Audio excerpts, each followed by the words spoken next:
Hello everybody and welcome to another golden shot guide, this time for the Glenmonarch estate, hole number 4 hard version. Before we start, make sure that you do hit that thumbs up button, also subscribe to the channel and turn on notifications. You can get the exclusive tour text guides or the ultimate tournament guides. Yes, we do have them both.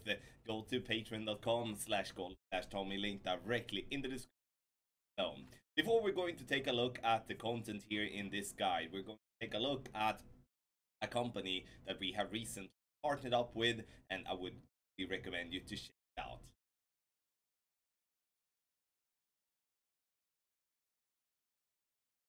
It is time to introduce you to a company I've recently started a partnership with, Lootcakes. Most of you might not know about Lootcakes, but Lootcakes is a platform for all of us who play free-to-play games such as Golf Clash while getting rewarded for doing so. Earn gift cards and other rewards by signing up through my link and connect your Gmail to your Lootcakes account.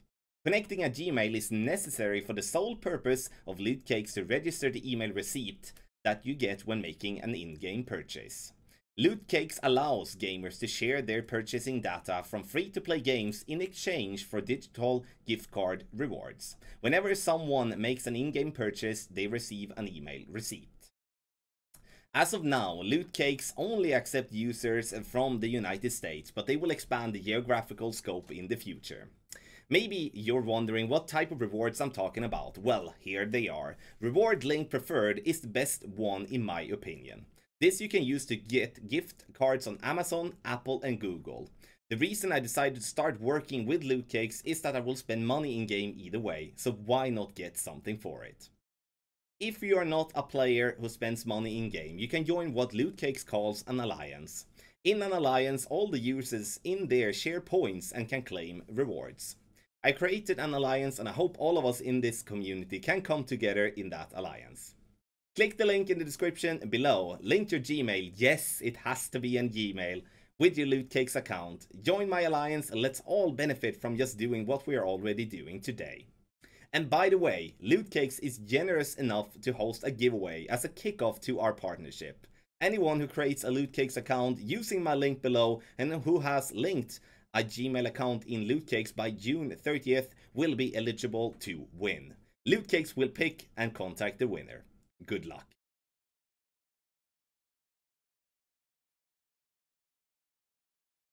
So let's take a closer look of Glenmonarch Estate, hole number 4. And when you're looking at this, you're thinking like, yes, we're getting the rough bump option here with the massive funnel. But I was like, no, I don't want to have this one. And the reason for that is that when we do have Tailwind, we're gonna go in between clothes for doing the rough bump. So those of you that are getting Tailwind off the tee will have a massive disadvantage compared to those that do have a crosswind or headwind where we can go rough bump. Rough bump is going to be money, especially with wind coming left to right. I would say follow the guide, hit perfect, you're gonna drop that.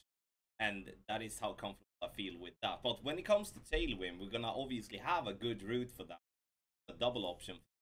But it's not going to be as good as rough bump because it's impossible to get it as good. But you know, still good, and we can still drop the hole in one. But again, let's pray for some left to right wind or just a rough bump wind. If you do get a hole in one, you get the obsidian chest. If you have the yellow ring, you do get the chest. Red ring is crimson chest, light blue ring is aqua chest, and we have cobalt chest as a ring. Press the question mark on the top right to get to the frequently asked questions about the golden shot. But if you have more questions about the golden shot or experience an issue or an error, then you press the button called contact us on the top right corner and send in a ticket to the report. Above my head, you can find the club S and elevations. We're going to play in Tailwind, long iron every single time, max +5, which equals 1.76.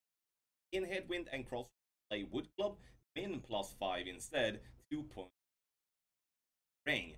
Looking at the VPR tables on the right hand side, you can see top right corner, you find the values in red. That is the VPR table for the rough bump, which is again the wood club shot, min +5. Then we do have the tailwind shot, which is long iron once again. Then it's the green values on the bottom right corner follow. Obviously, this is played in our lovely text guide, which we will take a look at the end. So let's take a look at the landing positions, and we start by the rough bump. And here we are gonna start in complete minimum distance clubs. You're gonna move your wood club all the way until it says stop, and that is the minimum distance. Then we're looking for, you can see the blue rings position to the left. That is just by the line between darker and the brighter rough on left. So very simple position, and you can see that in the video. When we do play in Tailwind, a little bit harder to find the position. You can see that we do have the right side of the yellow ring by the rough line, with a small gap between the top of the blue ring and the rough at the top. Very important that you find this one correctly, otherwise you will find yourself with very inconsistent result. But this is also why this shot with the Tailwind is going to become way more difficult than the rough guide. So let's take a look at the videos. I do have 6 videos for you with some holy ones to bundle in the end. But we start off with almost a direct Tailwind. We start off with somewhat a little bit tougher wind. In this video, both shots with a Tailwind, also with crosswind and with headwind. Find the position, yellow ring to the rough by the right, a small gap between the ring and the top of the rough. Then we're gonna spin. And with this type of wind here, like it's somewhat an in-between type of wind. I'm using 1.3 top spin, 0.8 bar. Right. 5.2 miles per hour. We'll look at the values in green. Play this one 3 rings and always bullseye. Why? It's because pulling over the bullseye and not pulling the bullseye will give you a different adjustment. So you will pull a different amount of rings if you are pulling over compared to not. Just need a little bit more speed, but you can see how close we are to the fringe line, right? And if we are rolling up on the fringe, the likely going to just die. But we have to play that close to the fringe because we take advantage of the slope that is right to push left. That is a must. Otherwise, we will have otherwise we will always be missing the shot to the right. Second shot, we do have a tailwind and crosswind, but now we do have more crosswind. Have a tailwind again. What an wind, and then we're going to have to adapt, obviously, because we're always going to have to tweak a little bit here and there based on excuse me, based on the wind direction. So I'm using 1.2 right spin. Also, at the end, I'm going to play this one 1. Pull over the bullseye, 6.5 miles per hour. I'm gonna 3 rings.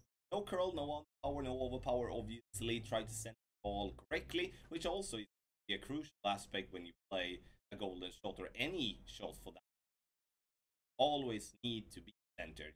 See that we take advantage of that slope, getting this one just right of pin, but that's unfortunately that it's going to happen. It's still gonna be there to get the yellow ring, but the hole in one will be a bit more difficult with the tailwind. Go to the next shot here. Gonna have you know, headwind type of wind, but in the end, as you can see, that the line when it comes to the club there, it's somewhat giving us a weird situation where we're going in between clubs because right. So then I forced back and play on the pad, and I wanted to bundle in to show that you can play the pad in well, and I'm using 1.8 bars of topspin, no side spin whatsoever here, because I want to rely on the wind, push the ball to the right, and then green to then do the job to left. Bouncing on the fairway up towards the green, we're catching the slope, but to be completely honest, we are actually missing the most likely miss to the left if we're having this off there. Maybe just a left spin to counteract that push, that hill on just a flat crosswind on that pad. Just an interesting way of having that well, especially when now we do have a wind coming left to right. Again, we have been playing a bunch of tailwind here now so far, but we're gonna end up with 2 headwinds. Well, obviously 1.5 bar of top spin, 0.2 bar side spin right. 6.7 miles per hour. I'm gonna adjust over the bullseye. Going to pull total of 3 rings. Center the ball, hit perfect, and I would say if we want to have any tailwind, this wind is better of them 3 angles that we have listed in the guide.